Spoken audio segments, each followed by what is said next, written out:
वहां पर कौन सफाई देगा मेरे बारे में? अगर इस प्रकार की बातें वहां के अखबारों में छपेगी और जब हम कोई बयान देंगे उसको इस तरह से तोड़ मरोड़ करके छापा जाएगा।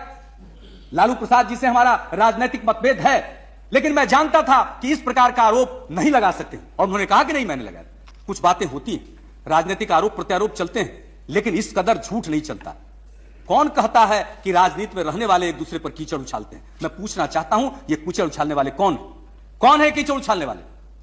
एक अखबार ने छाप दिया कि मेरा कोई दामाद बनकर के वहां पर गया है। मेरा कोई दामाद नहीं है, मुझको बेटी नहीं, दामाद बन गया। वाह रे वाह अखबार छापने वाले। प्रेस की स्वतंत्रता के लिए 1 महीना मैं जेल में रहा हूं। अध्यक्ष महोदय, मैं प्रेस की स्वतंत्रता की इज्जत करता हूं। यह कौन सी स्वतंत्रता? अगर आप लोग समय रहते नहीं चेतिएगा और इन बातों को नियंत्रित नहीं करिएगा, रेल मंत्री आएंगे जाएंगे। आज बिहार से रेल मंत्री है, बिहारी टारगेट है। अगर बिहार का रेल मंत्री नहीं होता, कहीं और का होता, वो टारगेट बनता। यह नियुक्ति है ही नहीं मसला, और नियुक्ति मसला हो भी नहीं सकता, क्योंकि हम तो नियुक्ति दे रहे हैं। सारे देश में नियुक्ति होगी आपकी असम सरकार के अनुरोध पर। असम सरकार के अनुरोध पर वहां हमने रोक दिया। महाराष्ट्र में घटनाएं कुछ घटी, उसके आधार पर हमने रोक दिया। फैसला बाद में हो जाएगा।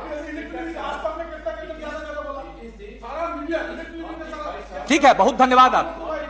मैं आपके प्रति आभार व्यक्त करता हूं। मैं आपके प्रति आभार व्यक्त करता हूं। अगर आपने इसके बारे में अभी इसमें कोई बोलने की बात, लेकिन असम एमपी का सांसदों को दोष नहीं दिया है। आप मैं आप लोगों के प्रति विनम्र आभार व्यक्त करता हूं। अगर आप साथियों ने इन बातों का नोटिस लेकर के कुछ मेरे जैसे, जिसको कह सकते हैं निरीह व्यक्ति की कुछ वहां रक्षा की है, तो मैं आभारी हूं।